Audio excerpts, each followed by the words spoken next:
Hi guys, in this video we will discuss about input tag. Guys, input tag is nothing but a taking input from the user. Guys, మీ అందరికి అర్థమయ్యేలా చెప్పాలంటే మనం ఎప్పుడైతే user దగ్గర నుంచి input తీసుకోవాలనుకుంటామో దానికి మనం ఇన్పుట్ ట్యాగ్ని ఉపయోగించాలన్న. కానీ మీ అందరికీ డౌట్ రావచ్చు గైస్, ఎందుకు నేను ఇన్పుట్ ట్యాగ్ ఉపయోగించాలంటే గైస్ యూజర్ ఎంటర్ చేసిన డేటా అనేది డిస్ప్లే అవ్వాలంటే మనకు ఒక ఎంటీ స్పేస్ కావాలి. సో ఇన్పుట్ ట్యాగ్ అయితే మనం ఎప్పుడైతే యూజ్ చేస్తామో మనకు ఒక ఎంటీ స్పేస్ అనేది క్రియేట్ అవుతుంది గైస్. ఓకేనా, మీరు సింటాక్స్ చూసుకున్నట్టయితే ఇన్పుట్ ట్యాగ్ అనేది వాయిడ్ ఎలిమెంట్ గైస్, అంటే మనకి క్లోజింగ్ ట్యాగ్ ఉండదు, కంటెంట్ ఉండదు, ఓన్లీ ఓపెనింగ్ ట్యాగ్ మాత్రమే ఉంటుంది.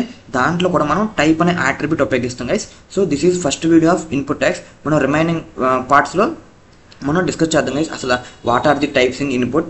ఓకేనా, సో ఇప్పుడు ఏంటంటే మీరు తెలుసుకోవాల్సింది ఏంటంటే ఎందుకు నేను ఇన్పుట్ ట్యాగ్ని ఉపయోగించాలన్నా అంటే గైస్ మీరు ఉపయోగించకపోతే యూజర్ ఎక్కడ టైప్ చేస్తారు గైస్ అండ్ ఎక్కడ అప్లోడ్ చేస్తాడు వీడియో కానీ ఫైల్ కానీ అండ్ ఇమేజ్ కానీ.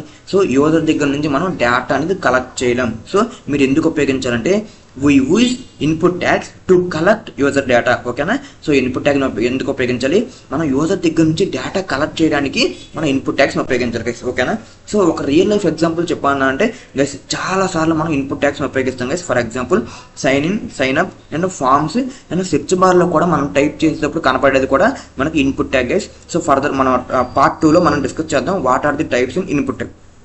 That's it guys. If you want to know more about this topic, please check my description guys. If you have any doubts, please comment guys. If you like my content, please like, share guys. If you don't forget to subscribe my channel guys. Why not you? Bye guys.